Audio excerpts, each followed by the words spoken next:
शिवाय नमः शिवाय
विश्वनाथ भगवान की जय, महाकाल राजा की जय, ओमकारेश्वर भगवान की जय, चकलेश्वर महादेव की जय, भूतेश्वर महादेव की जय, गोपेश्वर महादेव की जय, वृंदावन बिहारी लाल की जय, कुबेरेश्वर महादेव की जय। हर हर महादेव, हर हर महादेव, हर हर महादेव हर। काशी विश्वनाथ ओगरदानी त्रिकालदर्शी कैलाशी अविनाशी भगवान शिव, जिनकी पुनीत पावन पवित्र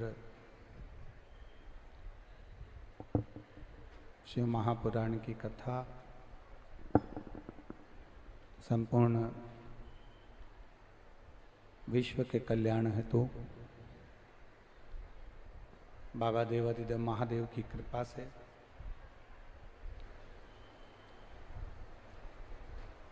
ब्रज की पुनीत पावन पवित्र भूमि,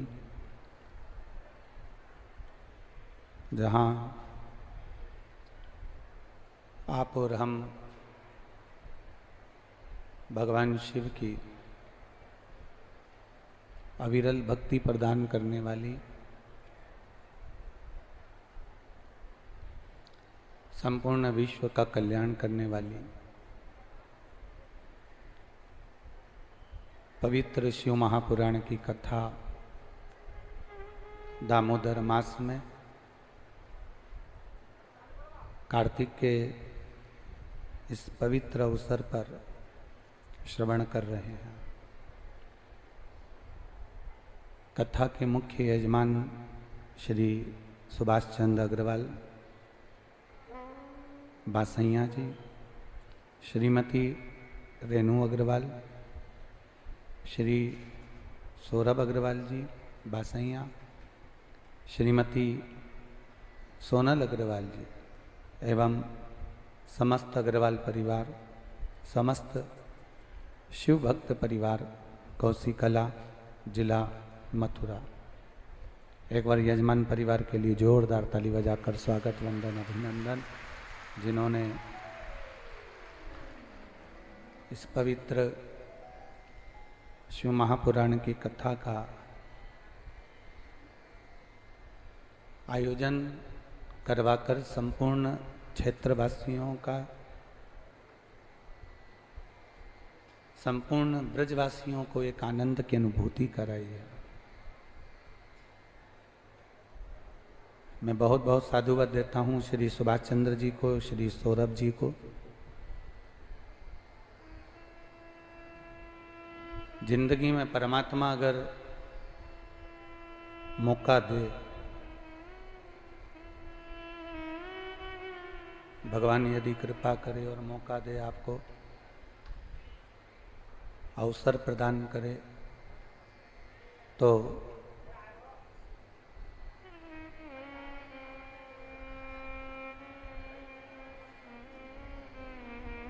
अवसर प्रदान करे और भगवान यदि मौका दे आपको, तो अपने जीवन में एक बार शिव महापुराण की कथा का आयोजन अवश्य कराएं, जिससे हमारी 71 पीढ़ी पार उतर सके।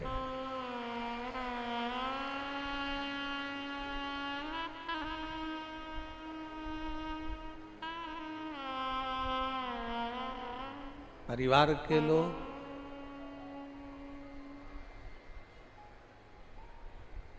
बैंक का बैलेंस देखते हैं।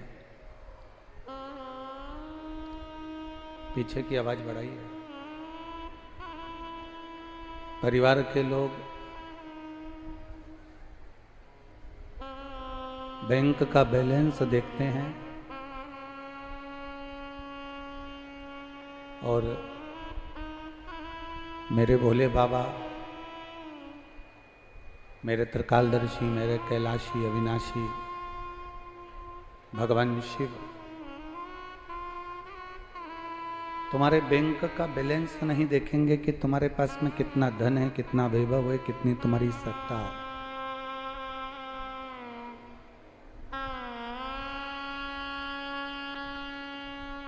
मेरे भोले बाबा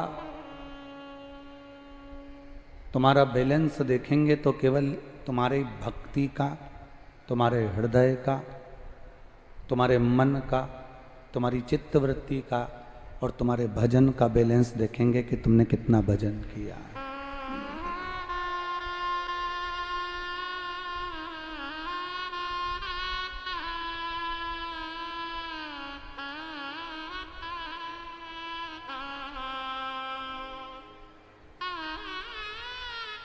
तुम्हारा भजन कितना है, तुम्हारी भक्ति कितनी है, तुम्हारा मंत्र जाप कितना है, तुम्हारा स्मरण कितना है, तुम कितना भगवान की अविरल भक्ति को प्राप्त किए हो,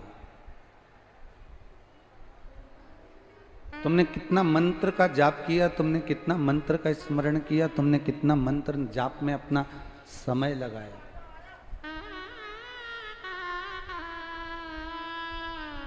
और शिव महापुराण की कथा तो यहां तक कहती है महाराज, आप अगर भजन में भी समय ना लगा पाए हो, आप भक्ति में भी समय ना लगा पाए हो, तो प्रयास करिए कि परहित में,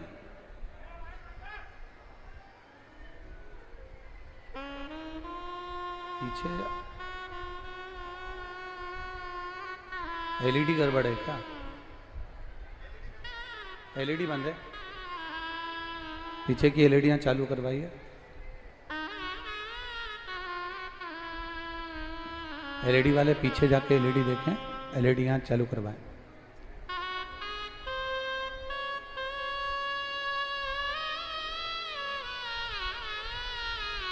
मेरे बाबा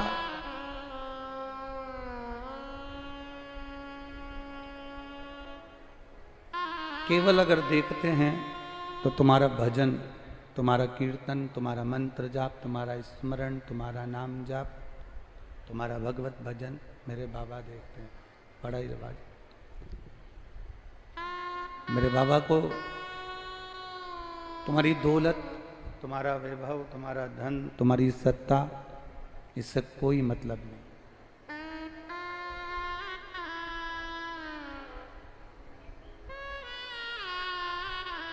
और देखो बिल्कुल सत्य है। परिवार वाले को तुम्हारे बैंक के बैलेंस से मतलब होगा कि तुम्हारी डायरी में कितना पैसा है, तुम्हारी डायरी में कितना रुपया है, तुम्हारी बैंक की बुक में कितना रुपया, कितना पैसा, कितना लिखा है। पर उस परमात्मा को तुम्हारे बैंक बैलेंस से मतलब क्या? उसको केवल एक मतलब है, और मतलब भी नहीं कह सकते हम, तो कहेंगे केवल एक भाव है कि तुम्हारा भजन कितना है, तुम कितना मंत्र जाप करे हो, कितना नाम जाप करे हो, तुम कितना कीर्तन करे हो, तुम कितना देवालय शिवालय में जाकर तुमने कितना नाम का स्मरण किया है।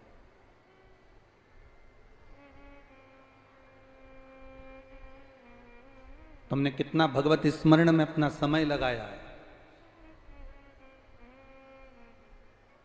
और वो समय जो तुमने परमात्मा को दिया है,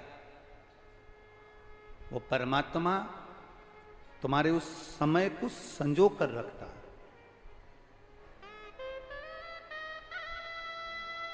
मंदिर के अंदर पूरे प्रसाद को नहीं रखा जाता। मंदिर के अंदर उस प्रसाद को अगर मंदिर के अंदर ले जाया जाता है तो मंदिर के अंदर से वही डब्बा, वही प्रसाद, वही बेलपत्र, वही फूल, वही माला आपको वापस दे दी जाती है।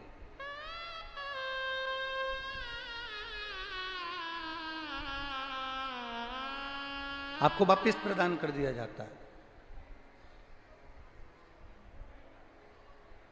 अपने पास में भगवान ने आपका मिठाई का डब्बा भी नहीं रखा। वो मिठाई का डब्बा जो आपने दिया वो आपको वापस मिल गया।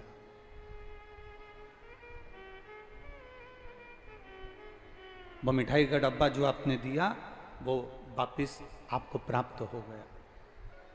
तो शिव महापुराण की कथा यही कहती है कि आपने जो भगवान को दिया, भगवान ने वो वापस आपको कर दिया। आपने अगर ये कथा के पंडाल में बैठकर अपने भगवान शंकर को अगर 3 घंटे दिए हैं, आपने समय निकाल कर आए हो और बैठकर भगवान की कथा को श्रवण कर रहे हो, या तीर्थ में जाकर गिरिराज बाबा की परिक्रमा कर रहे हो, बिहारी जी का दर्शन कर रहे हो, यमुना जी का पान कर रहे हो और ठाकुर जी के लाड़ लड़ा रहे हो, जो समय हम परमात्मा को देते हैं, जो समय हम भगवान को प्रदान करते हैं, वो समय भगवान हमारी दुख की घड़ी में, हमारी तकलीफ की घड़ी में, हमारे कष्ट की घड़ी में, परमात्मा उस समय को निकालकर, हमारी दुख की घड़ी में परमात्मा भी समय निकालकर हमारे साथ खड़ा मिलता है।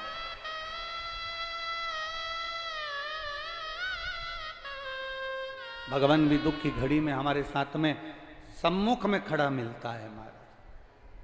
और तेरी कृपा बिना ना हिले एक भी, लेते हैं श्वास तेरी कृपा से तनु तनु। बखान क्या करूं मैं राखों के ढेर का, चपटी बबूत में खजाना कुबेर का।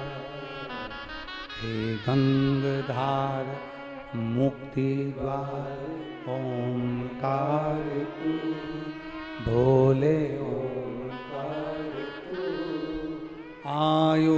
चरण की शंभु तारका।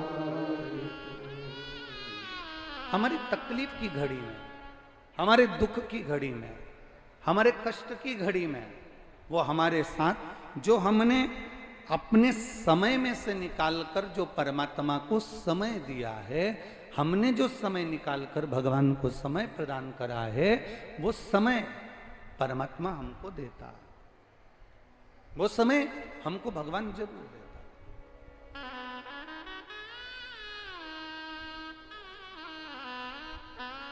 महाराज शिव कथा कह रही है, बड़ा सुंदर संवाद एक शिव महापुराण के अंतर्गत अपन सब श्रवण कर रहे हैं। बड़े भाव से अपन कल कथा में सुन रहे थे कि कृष्ण और बलराम दोनों मथुरा में कंस के सम्मुख में उस रंग महल के अंतर्गत, उस आनंद के अंतर्गत पहुंचे हैं। और बलराम जी ने पूरा बल लगा लिया है, और आखिरी में बलराम जी ने जो बल लगाया, बलराम जी जो बल लगाए हैं, बलराम जी का लगाया हुआ बल जब वहां पर पूर्ण तरह से दिखा कि यह सफल नहीं हुआ, तब भगवान कृष्ण के पास आए।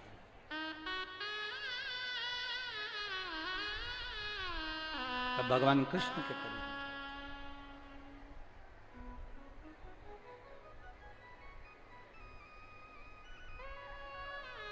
संपूर्ण बल लगाने के बाद, और भगवान कृष्ण के करीब हम पहुंचे, और भगवान कृष्ण के पास में पहुंचकर भगवान कृष्ण ने पूछा कि बात क्या है, क्या हुआ क्या? तो कहा महाराज बस केवल हुआ तो ये है कि हमने पूरा बल लगा लिया, पर कंस इतनी जल्दी मरने वाला नहीं। हमको नहीं लगता कि ये कंस इतनी जल्दी मर जाए। शिव महापुराण की कथा कहती है, बीमारी अगर आ जाती है, रोग यदि आ गया, बीमारी यदि आ गई, रोग अगर पहुंच गया शरीर के अंदर, तो वो रोग इतनी जल्दी समाप्त नहीं होता, थोड़ा समय जरूर लेता है।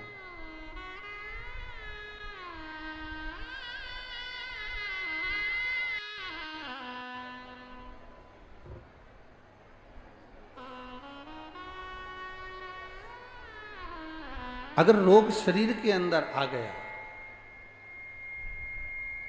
रोग अगर शरीर के अंदर पहुंच गया, तो उस रोग को समाप्त होने में, उस रोग को कम होने में थोड़ा समय जरूर लगता है।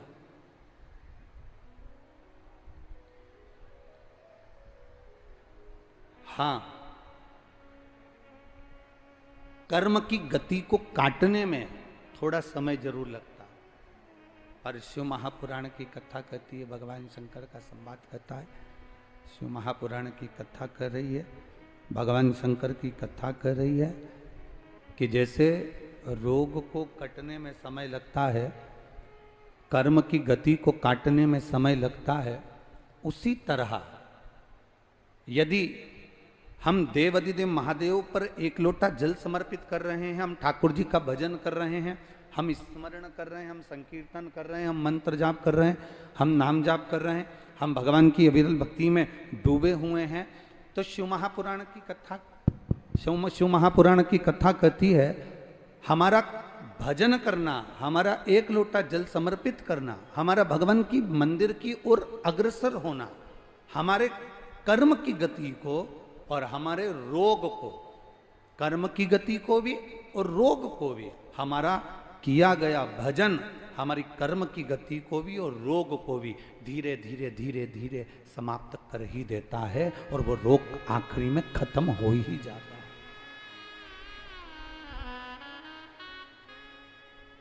आखिरी में रोग वो समाप्त हो ही जाता है। इसलिए कल भी कथा में कहा था, आपको कल भी कथा में वर्णन किया था महाराज, कल भी आपको कहा था कि मानव की देह मिली है, मनुष्य का शरीर मिला है, मानव की देह प्राप्त हुई है, भगवान मालिक है। भगवान ये मानव का जो शरीर मिला है, ये मानव की जो देह मिली है, जो ये मानव का शरीर जो प्राप्त हुआ है, ये मिला है। तो इस मानव के शरीर को प्राप्त करने के बाद में, इस मनुष्य के शरीर को प्राप्त करने के बाद में हम इतना भजन कर ले,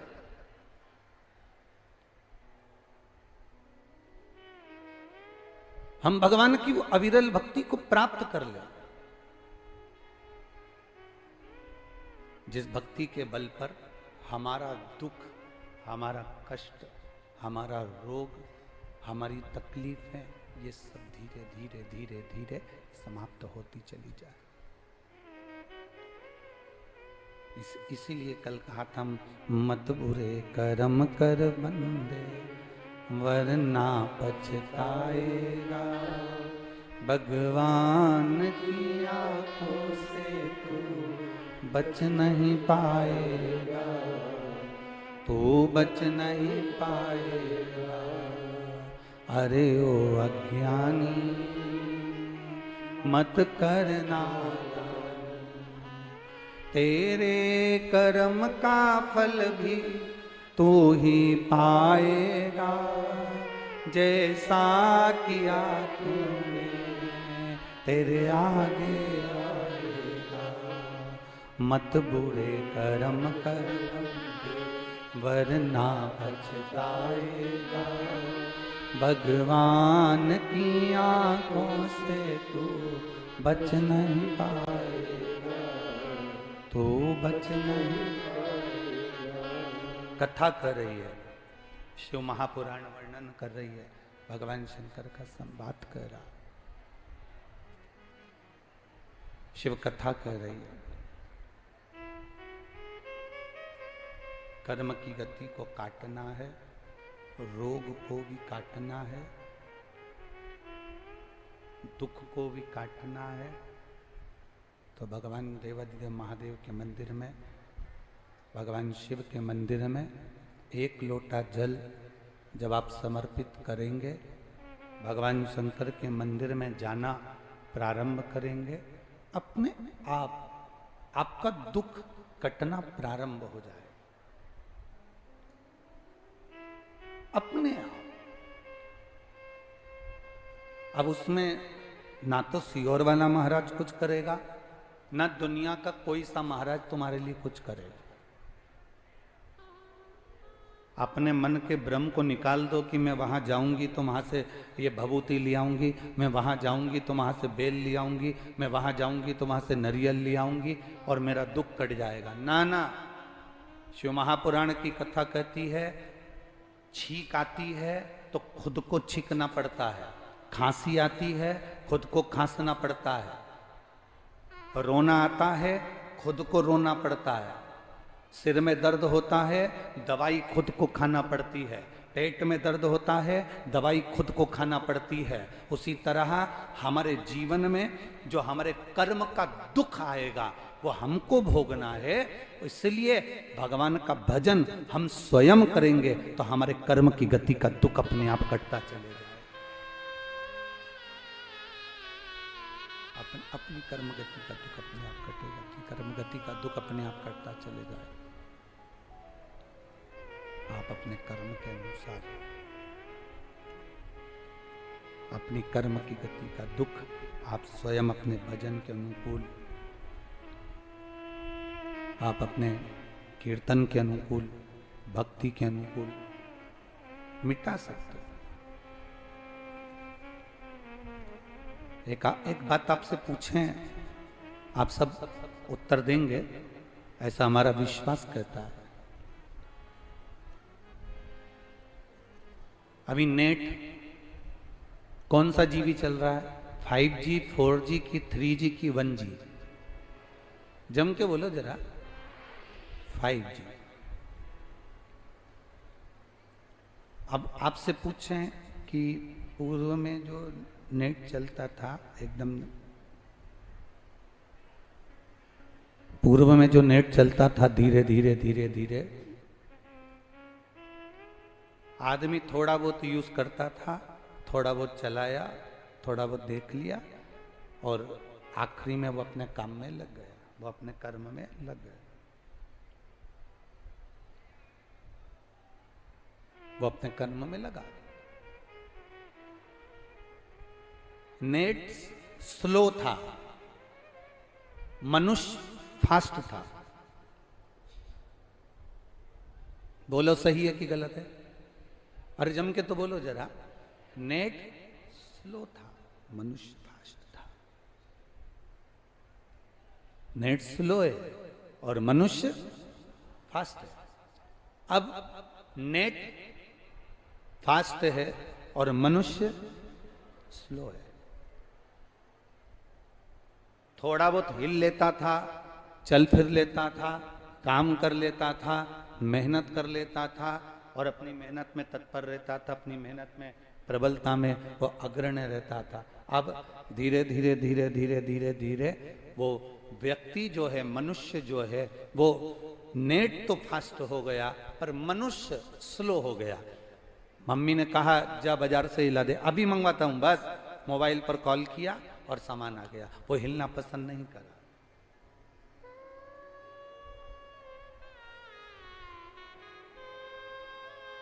रोग बढ़ा कैसे, तकलीफ बढ़ी कैसे, दुख और कष्ट बढ़ा कैसे? ये हमारे कारण बढ़ा। हम पड़े रहे, नेट का प्रयोग करते रहे पर अपने शरीर पर ध्यान नहीं दे पाए। अपने शरीर का हमने स्मरण नहीं किया, अपने शरीर का ध्यान नहीं दिया। और कल कथा में कहा था शरीर और समय, शरीर और समय ये दोनों अगर हम भगवान के चरणों में ले जाकर छोड़ देते हैं, शरीर और समय हम ये दोनों भगवान को अगर दे देते हैं तो ये निश्चित है कि भगवान इस शरीर को और इस समय को दोनों को संभाल लेता है। जैसे बलराम जी ने जाकर कह दिया कृष्ण भगवान से, भगवान कृष्ण से बलराम जी ने जाकर, बलराम जी ने भगवान कृष्ण से जाकर कह दिया कि कन्हैया, ए कन्हैया, ये मैंने बल का पूरा प्रयोग करा है कृष्ण, और बल का प्रयोग करा, इसके बाद भी ये कंस मर नहीं रहा। आखिरी में भगवान कृष्ण को लगा कि ये मरता क्यों नहीं है, कारण क्या है? तो भगवान कृष्ण को स्मरण आया कि मैंने कुब्जा से चंदन लगवाया था और वो कुब्जा ने जो चंदन मुझे लगाया था, उस चंदन से मैं समझ गया था कि ये बल से नहीं, ये छल से मर सकता है। ये बल से नहीं मरेगा, ये छल से मरेगा। और भगवान कृष्ण ने बलराम जी से कह दिया आप चिंता मत करो, और स्वयं देवाधिदेव महादेव का आराधना भगवान कृष्ण ने करी। स्वयं भगवान कृष्ण ने महादेव की आराधना करी। प्रश्न किया गया था जैसे राम जी रामेश्वर की स्थापना करे तब लंका पर चढ़ाई करी तब रावण मारा, क्या कंस को मारने से पहले भगवान शंकर का ध्यान, भगवान शंकर की पूजन, भगवान शंकर का स्मरण क्या भगवान कृष्ण ने किया था? क्यों नहीं करा? भगवान कृष्ण ने उसी समय पर देख लिया कि ये बल से नहीं मरने वाला, तो इसको छल से मारना पड़ेगा, और छल से मारने के लिए मुझे देवाधिदेव महादेव से आज्ञा लेना पड़ेगी। क्यों? क्योंकि देवाधिदेव महादेव अगर आज्ञा करेंगे और शंकर यदि कृपा करेंगे तो ये कंस जरूर मरेगा। और उसी रंगभूमि में, उसी कंस की धरा पर, उसी कंस की भूमि पर, उसी कंस की धरा पर भगवान कृष्ण ने शंकर भगवान का स्मरण किया और शिव जी का स्मरण कर कर भगवान शंकर को याद किया, तो मेरे देवाधिदेव महादेव रंगेश्वर महादेव के नाम से प्रकट होकर सम्मुख में आ गए। बोल रंगेश्वर महादेव की। आप में से कितने लोग हैं जो रंगेश्वर महादेव के दर्शन कर रहे हैं? जरा हाथ उठाओ। सभी लोग करे हो? जाना चाहिए।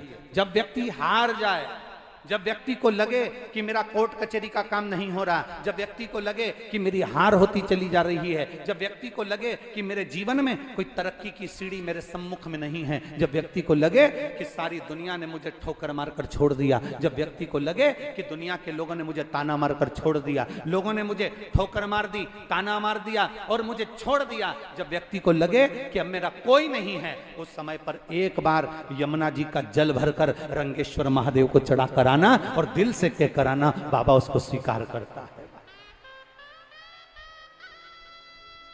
याद किया भगवान ने, याद कर रहे हैं भगवान कृष्ण ने स्मरण किया।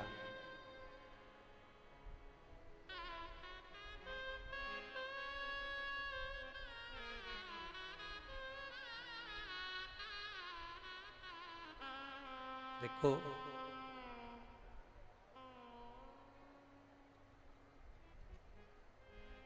ब्रज के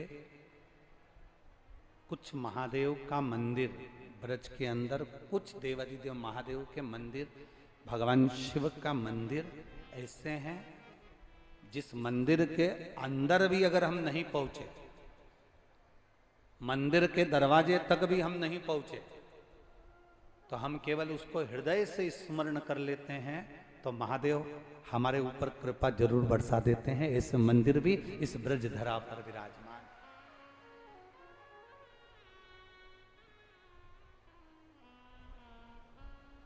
उसमें से एक है रंगेश्वर महादेव। कौन से महादेव हैं? जम के जरा बोलो। रंगेश्वर महादेव उसमें से एक है, रंगेश्वर महादेव।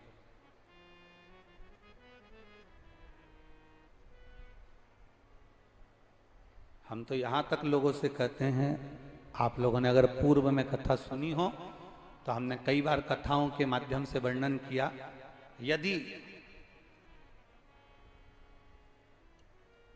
कोई प्रॉपर्टी का झगड़ा चल रहा है,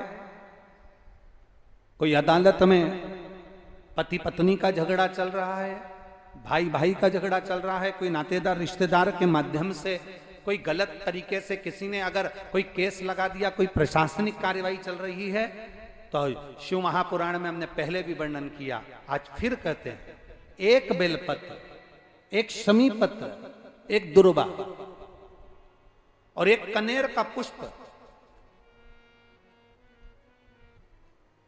मुख से बोलिए, एक बेलपत्र, एक शमी पत्र, एक दुर्वा, एक कनेर का पुष्प और एक अक्षत आखा, इनको रखकर रंगेश्वर महादेव, कुंदकेश्वर महादेव और चंपेश्वर महादेव, इन तीनों का स्मरण कर कर जब हम बेलपत्री के पेड़ के नीचे मट्टी का ढेला बनाकर, मट्टी का पार्थिव शिवलिंग बनाकर उसी पर ये समर्पित कर देते हैं और उसी शिवलिंग को दीप दिखाने के बाद में उसी शिवलिंग का विसर्जन कर कर ये चढ़ी हुई बेलपत्र, शमी पत्र, दुर्वा, कनेर का पुष्प, अक्षत का दाना, इसको हम लेकर वापिस सजाएं और कैसा भी प्रशासनिक तकलीफ चल रही हो, लगभग 20 दिन इंतजार करना, 21वें और 22वें दिन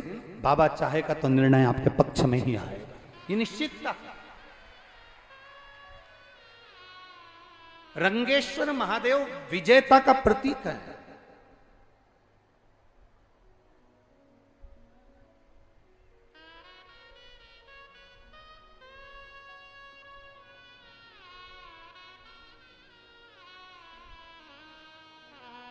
महाराज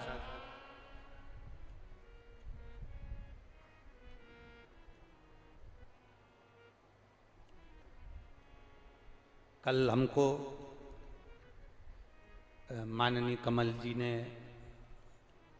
बहुत बहुत साधुवाद देंगे और सौरभ जी को हम धन्यवाद देंगे कि कल ट्रैफिक इतना जाम था, पर जैसे ही कमल जी के पास, सौरभ जी के पास में, सौरभ अग्रवाल जी के पास में और इनके पास, इन्होंने कहा गुरुजी बरसाना चलेंगे, हमने कहा दर्शन हो जाए राधा रानी के, इससे बढ़कर सुख और क्या चाहिए। और हमारे मन में बहुत दिन से था कि बरसाना जाएं, राधा रानी का दर्शन करें, और वहां ब्रज की धरोहर,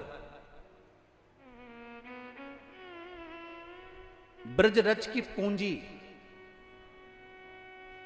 ब्रज रच की धरोहर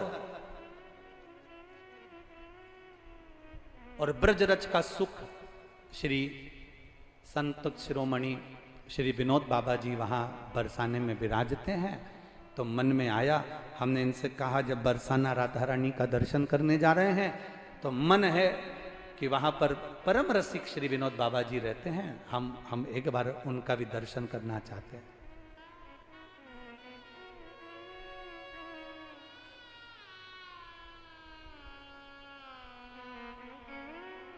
जब पहुंचे राधा रानी का भी दर्शन हो गया, विनोद बाबा जी से भी मिलना हुआ, उनका दर्शन हुआ, तो वास्तवता लगती है। कोई पूछे तुमसे कि संत का दर्शन क्यों करना चाहिए, शिव महापुराण की कथा कहती है संत जितनी माला जपते हैं, संत जितना स्मरण करते हैं, संत जितना राधा कृष्ण शिव राम जिसका भी स्मरण कर रहे होते हैं, उन संत की कृपा की दृष्टि और उनके मुखाग्रविंद का मात्र दर्शन हो जाए तो जीव का कल्याण तो वैसे ही हो जाता वैसे। और वहां पहुंचकर एक बड़ा सुख का अनुभव हुआ।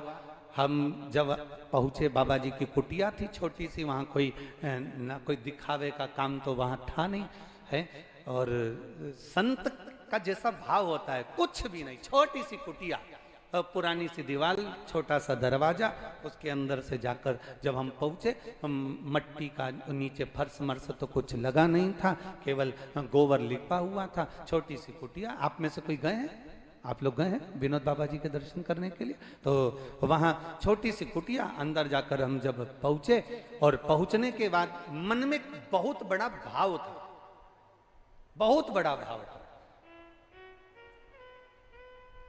हमने सुना था कि जो बहुत भगवान की भक्ति में डूबे होते हैं, राम कृष्ण की भक्ति में डूबे होते हैं, जो राधा रानी की भक्ति में डूबे होते हैं, जो देवी जी की भक्ति में डूबे होते हैं, जो दत्त की भक्ति में डूबे होते हैं, जो भगवान की अविरल भक्ति में डूबे होते हैं, उनको वो भक्ति शंकर के द्वारा प्राप्त होती है। तो हमारे मन में था एक बार प्रश्न करा जाए बाबा जी से कि आप राधा जपते हैं, आप कृष्ण जपते हैं, राम जपते हैं, क्या कभी आपने शिव भक्ति का भी स्मरण किया है? पर हमें मालूम पड़ा था कि बाबा जी उस समय पर तो मौन रहते थे, उस समय मौन का समय था उनका, और मौन व्रती थे उस समय पर, रात्रि के समय पर उनका मौन व्रत छूटता, तो हमको आना था, तो हमारी बात नहीं।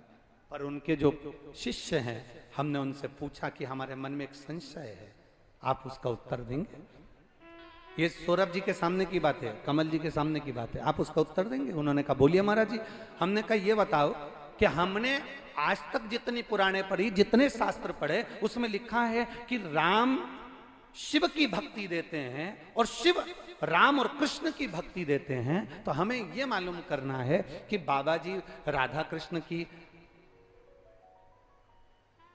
भगवान राम कृष्ण की भक्ति करते हैं, तो क्या इन्होंने कभी शिव की आराधना करी है? बस इतना सब पूछना है। तो उनके शिष्य हमको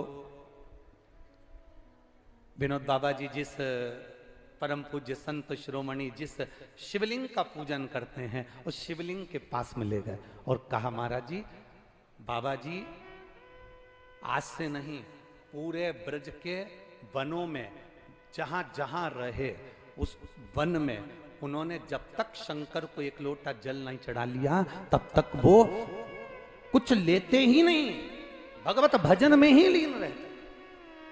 प्रतिदिन का नियम है उनका, एक लोटा जल देवाधिदेव महादेव को समर्पित करना, प्रतिदिन का।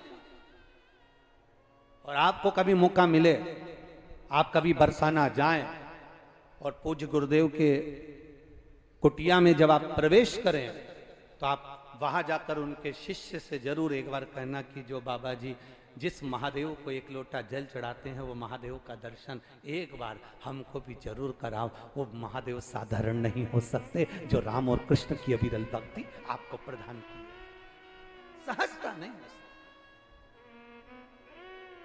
एक संत का भाव, संत का दर्शन जीवन का एक सुख है। जिनके मुख से दिन रात राम और कृष्ण का नाम निकलता हो, राधे राधे निकलता हो।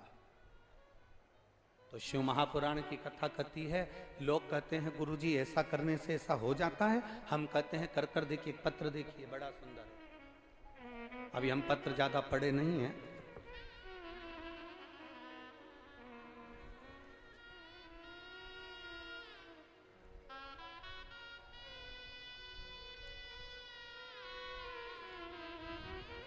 मैं वैष्णवी गुप्ता नोएडा से, मेरा मोबाइल नंबर ये है। कहीं बैठी हैं वैष्णवी गुप्ता? हाथ हिला दो आप। बच्चे को लाए हो क्या साथ में? लेके जाओ,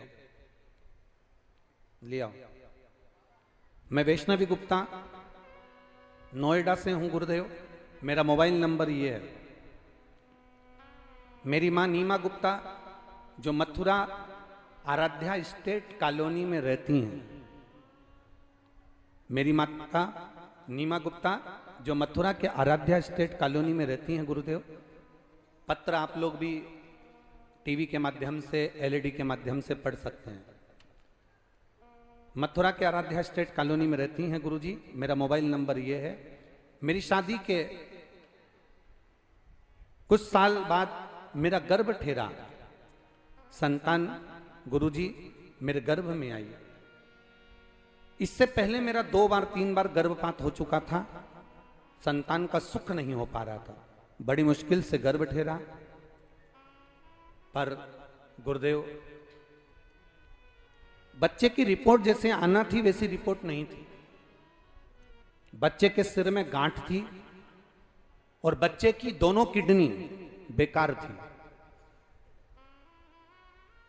अल्ट्रासाउंड में बताया गया कि बच्चे की दोनों किडनी बेकार है, इस बच्चे को मत रखो, इस बच्चे के सिर में गठान है। बच्चे का जो लीवर है उस लीवर पर सूजन है। ये बच्चा नॉर्मल नहीं होगा, ये बच्चा मंद बुद्धि होगा और ये बच्चा हाथ पैर से विकलांग रहेगा। हमने जांच करवाई, सारी जगह जितने डॉक्टरों को दिखाया सारे डॉक्टरों ने एक ही बात कही, तब करें क्या? एक तो पहले इतने बच्चे गर्भ से शांत हो गए, आखिरी में भगवान ने दिया तो ऐसा दिया, अब करें क्या? मेरी मां ने कहा तू भगवान शिव पर भरोसा रख, शंकर जी पर एक बेलपत्र चढ़ाना प्रारंभ कर और शिव जी पर चढ़ी हुई बेलपत्र खाना प्रारंभ कर। और बाबा की कृपा से आखिरी के 8 महीने तक, 9 महीने तक भी वही की वही क्रम रहा कि ये बच्चे के सिर में गठान है, इसकी दोनों किडनियां नहीं बेकार हैं और लीवर पर सूजन है। आखिरी में बच्चा गिराने का मन नहीं करा तो हमने बच्चे को जन्म दिया और बच्चे को जन्म दिया। आखिरी तक डॉक्टर कहते रहे कि यह बच्चा बेकार है, पर गुरुदेव शिव शिव है। 17 जुलाई 2023 को मेरी बेटी ने बच्चे को जन्म दिया और जब उस बच्चे की जांच हुई तो बच्चे के सिर में कोई गठान नहीं थी, दोनों किडनियां पूरी हैं और लीवर भी पूरा काम कर रहा है। हम बच्चे को लेकर यहां आए।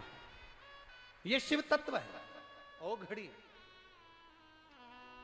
शंभु है महाराज। तेरी कृपा बिना न हिले एक भी अणु ले, तेरी कृपा बखान क्या करूं मैं राखों के ढेर का, चपटी बहुत वेर खजाना कुबेर का। हे गंगधार मुक्ति द्वार ओमकार तू, भोले ओमकार तू। आयो शरण तिहार शंभु तार तार तू। तेरी कृपा कृपा बिना नहीं ले एक भी अणु, तेरी कृपा बिना नहीं ले एक भी अणु, लेते श्वास दे कृपा से तनु तनु, लेते श्वास दे कृपा से तनु तनु। हे गंगाधार मुक्तिद्वार ओंकार तू, भोले ओंकार तू, आयो शरण तिहार शंभु तार तार तू, आयो शरण शरण तिहार शंभु। तार तार तू।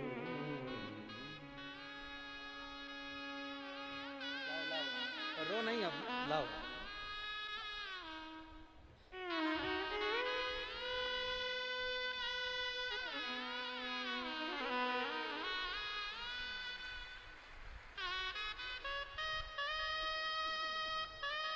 दोनों मत रो, अब दो ही मत रो, बिल्कुल बिल्कुल मत रोइए। अब तो बाबा ने अच्छा दिया है ना, ईश्वर कृपा है।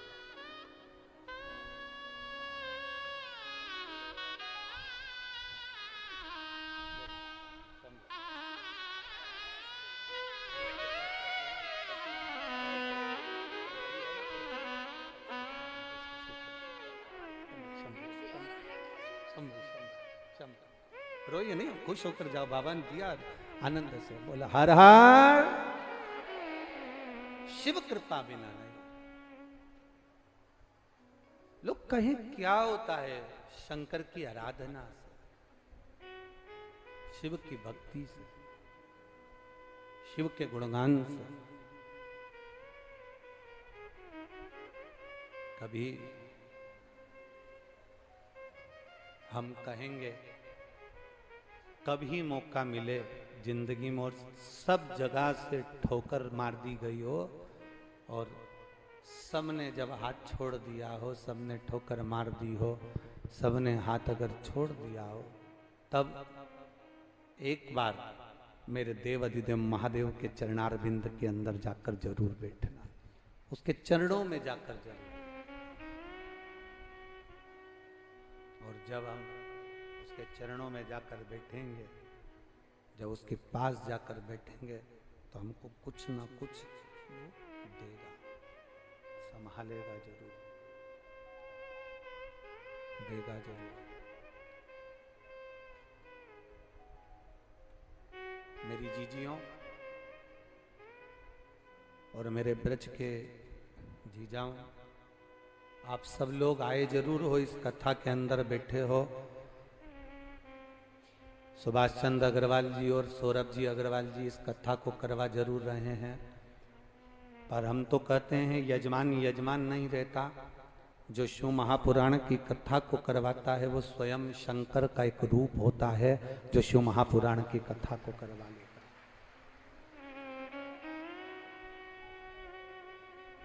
मेरी जीजियों, ये मौका तो तुमको अब मिल रहा है अपने दिल की बात महादेव जी से कहने का।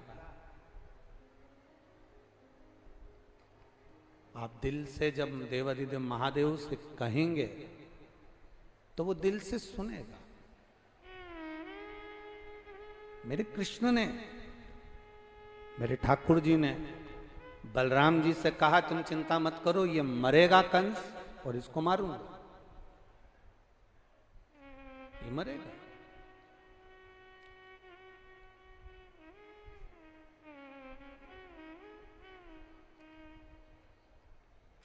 व्यक्ति के प्राण कब जाते हैं?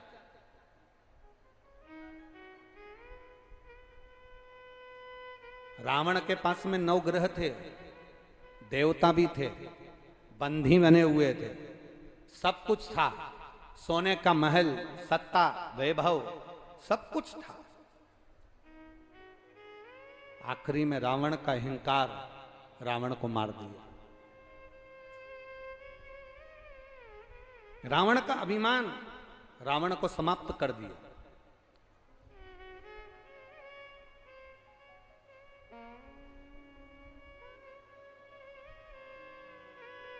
पक्षी को पंख बहुत ऊपर तक ले जाते हैं।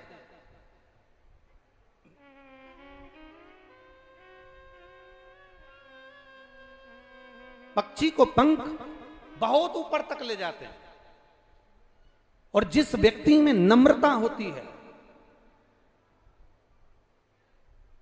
जिस व्यक्ति के अंदर नम्रता थोड़ी बहुत भी है, उस व्यक्ति को परमात्मा भी हाथ पकड़कर बहुत ऊंचाई तक लेकर जाता है। रावण की नम्रता समाप्त हो गई थी और कंस की नम्रता समाप्त हो गई थी।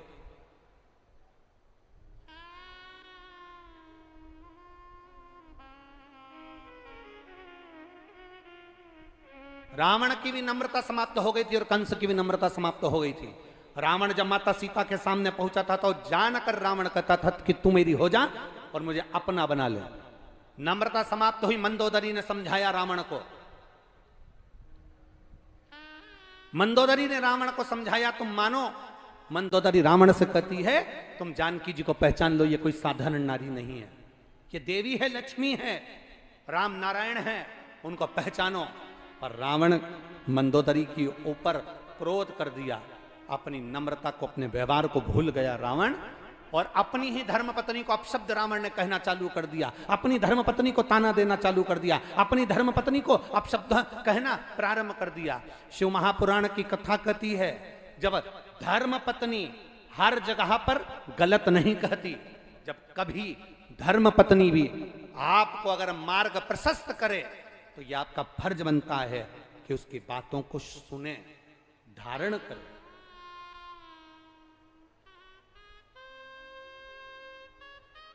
जरूरी नहीं कि वो आपके लिए कुछ गलत सोचेगी ना, कुछ श्रेष्ठता भी वो आपके लिए रखेगी।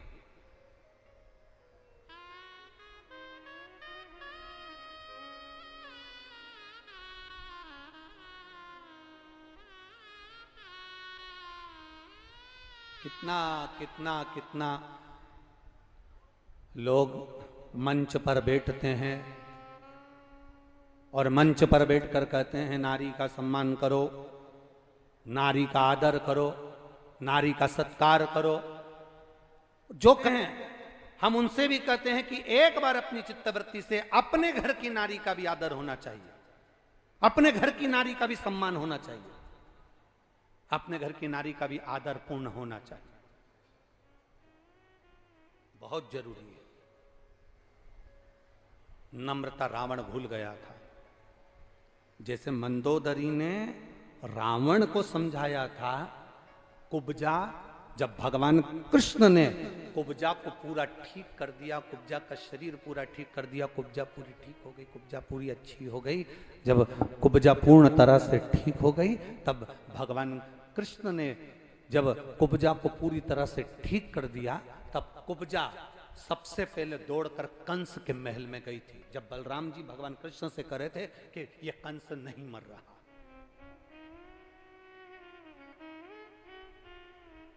बड़ी सुंदर रूप रखी कुब्जा ने, बड़ी सुंदर।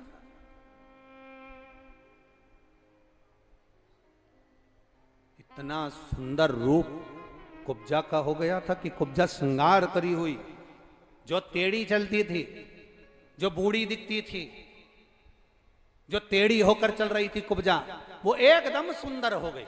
और सुंदर होते से कुब्जा सबसे पहले कंस के महल में गई।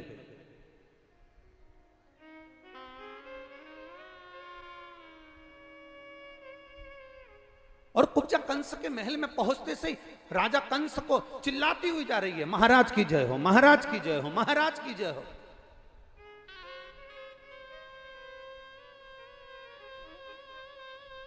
मथुरा के राजा की जय हो, मथुरा के महाराज की जय हो, मथुरा के राजा की जय हो, मथुरा के महाराज की जय हो।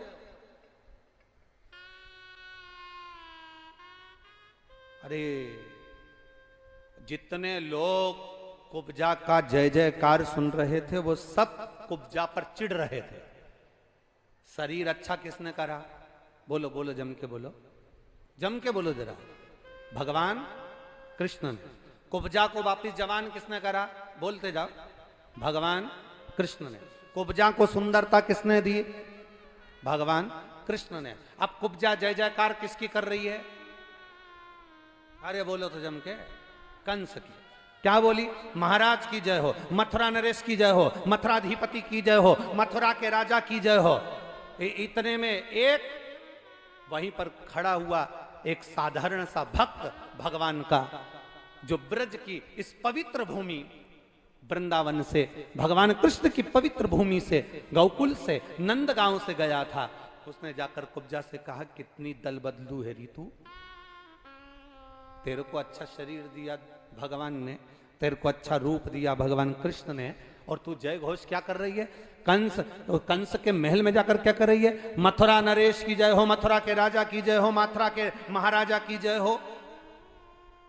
अरे तेरे को तो जय घोष करना थी, कृष्ण भगवान की जय हो, बाल कृष्ण की जय हो, नंद के छोरा की जय हो, यशोदा के लाला की जय हो, तुझे तो जय घोष ऐसा करना चाहिए। अरे कुब्जा ने कहा, तुम सब मुझे समझोगे नहीं,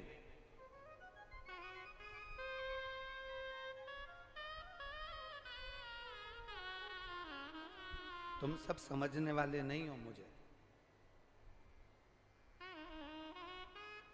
कुब्जा कहने लगी, मैं राजा कंस के महल में राजा का जयकारा नहीं कर रही हूं, कंस का।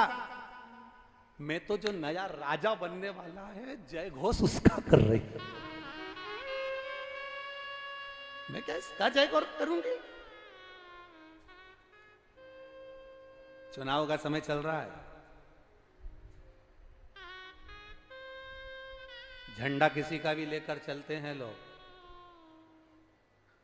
और किसी का भी झंडा लेकर चलो मना नहीं है, पर आखिरी में इतना अंदाजा जरूर लगा कर रखना अपने को कि सनातन धर्म को ठेस ना पहुंचे, बस इतना अंदाजा अपनी बुद्धि में और अपने चित्त में लगा कर चलना। सनातन धर्म को ठेस ना पहुंचे। चिल्ला रहे, राजा की जय हो, मथुरा नरेश की जय हो, मथुराधिपति की जय हो, मथुरा के राजा की जय हो, मथुरा के महाराजा की जय हो, चिल्ला रहे मथुरा नरेश की जय हो।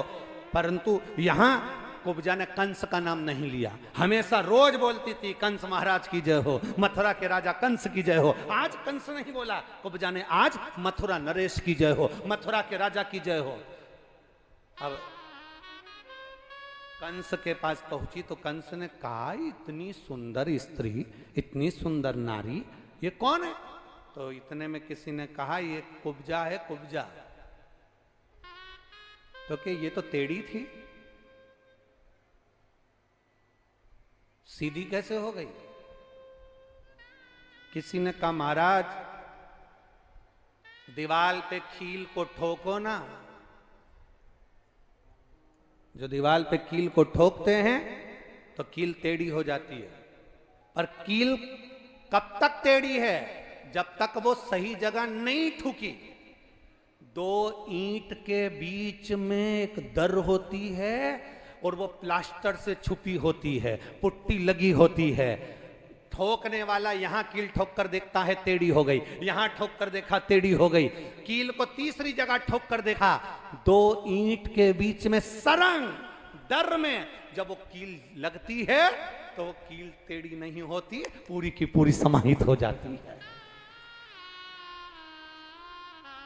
ये कुब्जा अभी तक टेढ़ी थी, ये कुब्जा अभी तक टेढ़ी थी। अब ये कुब्जा टेढ़ी तो थी, पर अब कुब्जा सही जगह पर जाकर ठुक चुकी है, सही जगह पर जाकर उसका माथा रगड़ चुका है, सही जगह पर जाकर उसका शीश झुक चुका है, सही जगह पर पहुंच चुकी है। इसलिए ये कुब्जा अब सीधी हो गई है। कहां गई थी ये? भगवान कृष्ण के चरणार में। महाराज की जय हो। कंस ने पूछा, क्यों री कुब्जा,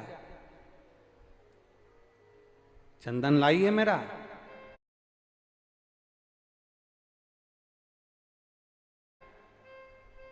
महाराज की जय हो। कंस ने पूछा, क्यों री कुब्जा, चंदन लाई है मेरा?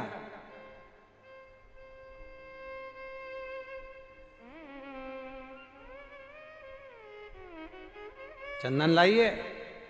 जब व्यक्ति ज्यादा सुंदर हो जाता है तो हो सकता है वो अपना काम बंद कर दे जब धन आ जाए तो। एक सेठ सेठानी अपने छोटे से बच्चे को लेकर शंकर जी के मंदिर में पहुंच गए। सेठ जी की उम्र थी 80 साल की, सेठानी की उम्र थी 75 साल की। छोटा सा पोता था, उसको लेकर पहुंच गए मंदिर में। तांबे का लोटा रखा था। सेठ जी ने पानी का लोटा उठाया। इतने में सेठानी बोली पहले जल में चढ़ाऊंगी। सेठानी ने लोटा खींच लिया। पोता बोला जल में चढ़ाऊंगा, उसने लोटा खींच लिया।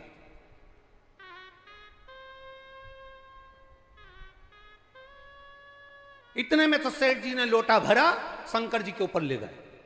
सेठानी दौड़कर पहुंची, लोटे को पकड़ा, छोड़ो तुम, पहले जल में चढ़ाऊंगा। पति बोला पहले मैं चढ़ाऊंगा, पत्नी बोले पहले मैं चढ़ाऊंगी। और वो लोटा दोनों लड़ रहे थे और शंकर जी पे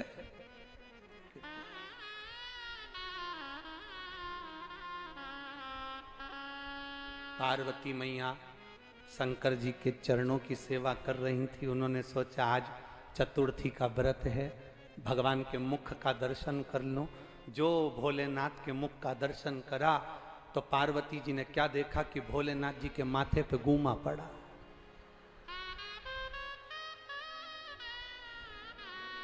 पार्वती जी ने शिव जी से पूछा, बाबा प्रभु ये क्या है? शंकर भगवान बोले सारी समस्या का हल एक लोटा जल है। एक लोटा जल है। अरे प्रभु आपके सिर पर चोट? हाँ। क्या हुआ? एक पति पत्नी आपस में झगड़ा कर लिए, लोटा मेरे ऊपर गिर गया। इतने में पार्वती जी बोली 1 मिनट की देरी मत करो, पहले उस भक्त के घर जाओ और उसको वर देकर आओ। शंकर जी ने पूछा उसने मेरा सिर फोड़ दिया और तू कह रही है कि उनको आशीर्वाद देकर आओ? हाँ जल्दी जाओ आशीर्वाद दे के आओ। शंकर जी ने पूछा क्यों? बड़ा विचित्र भक्त है, वो तो अच्छा हुआ धीरे से फोड़ा, इसलिए वो ज्यादा तेज फोड़ दे, उससे पहले चले जाओ। मंदिर में ही सेठ सेठानी थे। शंकर जी शिवलिंग में से प्रकट हो गए। मांग तुझे क्या चाहिए? इतने में छोटे से पोते ने पूछा दादी कौन है ये? दादी बोली शंकर जी हैं। पति ने पूछा कौन है ये? शंकर जी हैं। अच्छा मांग तुझे क्या चाहिए?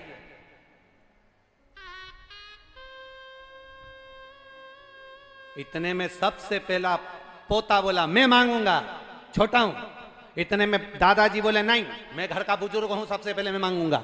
इतने में दादी बोली नहीं लेडीज फर्स्ट, पहले मैं मांगूंगा। शंकर जी ने कहा देखो झगड़ा वगड़ा मत करो, तुम्हें जो मांगना मांग लो। इतने में दादी ने कहा भोलेनाथ सबसे पहले मुझे दे दो। शिव जी ने कहा मांग ले, क्या चाहिए? बस 16 साल की बना दो और बड़ी सुंदर बना दो, बस और कुछ नहीं चाहिए। शिव जी ने कहा पक्का? पक्का। भोलेनाथ जी ने पूछा तू 16 साल की क्यों बनना चाहती है? ये डोकरा बहुत परेशान करता है। तुम मुझे 16 साल की बना दो और सुंदर बना दो। भोलेनाथ जी ने कहा तथास्तु। वो 16 साल की बन गई, लहंगा चोली और छोटी मोटी करके, और वो बूढ़े डोकरे के सामने ऐसे ही और उससे कह देख ले तेरे मुंडा में दांत नहीं। अब बूढ़े बाबा को तो बड़ा गुस्सा है। अब दादाजी को इतना गुस्सा है कि उन्होंने शंकर जी ने पूछा मांगो क्या चाहिए? इतने में बूढ़े बाबा बोले मेरी बारी मांगने की। हाँ मांग लो, क्या चाहिए? इसको कुतिया बना दो, इसको कुतिया बना दो। भोलेनाथ ये बहुत मेरे सामने ऐसी कर रहे हैं, तो इसको भोलेनाथ जी ने कहा तथास्तु। अब पोते की बारी। पोते से कहा तू मांग ले।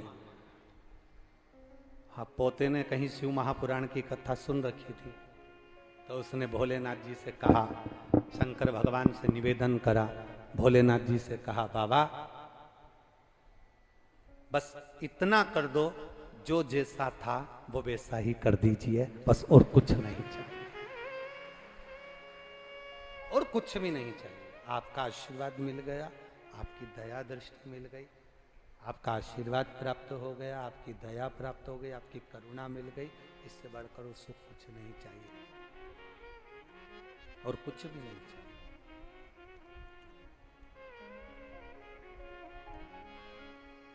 अब कुब्जा को लगा कि कंस को लगा कि बड़ी सुंदर हो गई, ये बड़ी सुंदर दिख रही है, बड़ी सुंदर है, ये क्या चंदन लगाएगी। कुब्जा से पूछा, तुम क्या चंदन लेकर आई हो? क्या तुम चंदन लाई हो?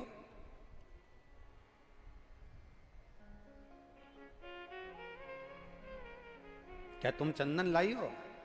कुब्जा ने झूठ नहीं कहा, आज कुब्जा ने सत्य कह दिया, चंदन तो लाई हूं, पर जो मैंने कृष्ण के मस्तक पर लगाया था वो चंदन तेरे लिए लेकर आई। कंस को क्रोध आ गया, अपनी नम्रता भूल गया कंस, अपनी नम्रता समाप्त कर दी कंस ने। कंस नम्रता भूल गया, और कंस जैसी नम्रता भूला, हाथ में जो कुब्जा के हाथ में जो पात्र रखा था चंदन का, हाथ में जो पात्र रखा था चंदन का,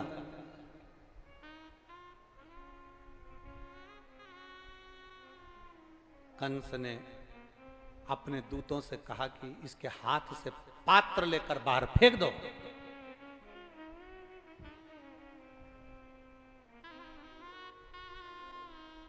पात्र उठाकर बाहर फेंका गया। कुब्जा को अपशब्द कहकर, ताना देकर, गालियां देकर, आड़ा टेढ़ा कहकर कंस ने कुब्जा को भगा दिया।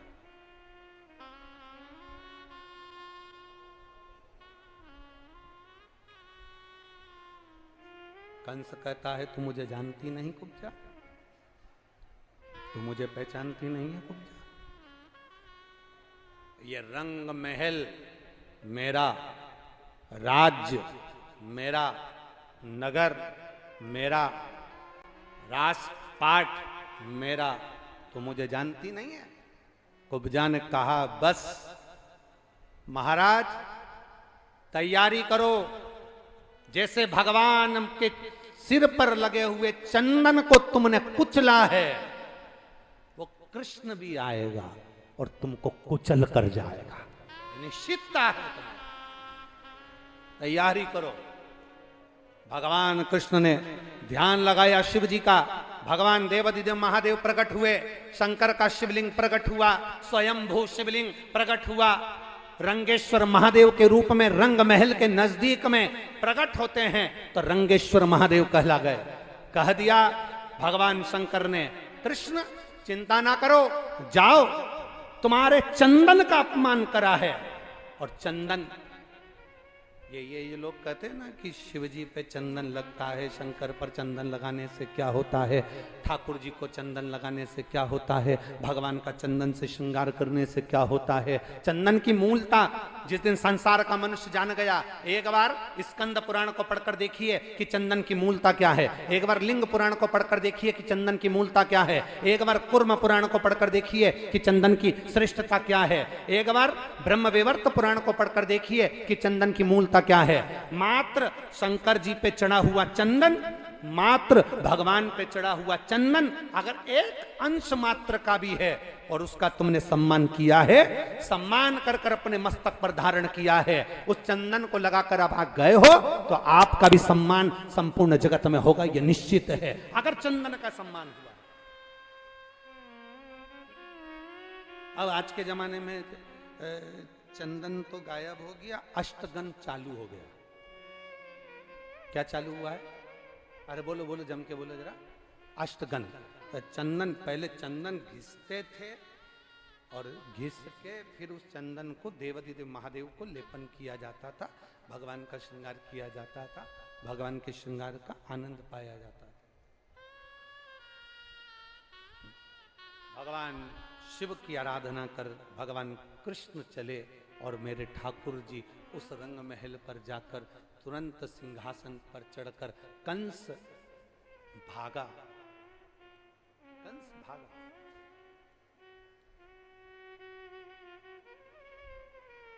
कब तक भागे?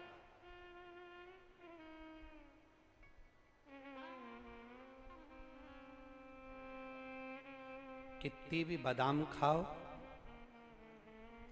कितने भी रसगुल्ले खाओ, कितनी भी बादाम, काजू, पिस्ता कुछ भी खाओ, चाहे कितना भी ब्यूटी पार्लर में जाके तैयार हो जाओ, तो भी तुम भगवान को धोखा नहीं दे सकते। मौत तो 7 ताले में आ जाती है, तो वो आती जरूर है। उससे कितना भागोगे? कब तक भागोगे? कहां कहां भागोगे? कहां जाओगे? कहां भागोगे? मौत आएगी जरूर।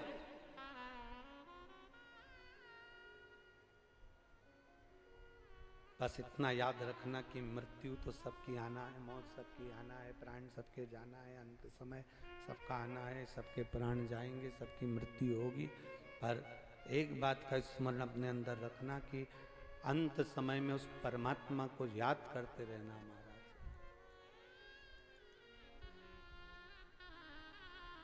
अंत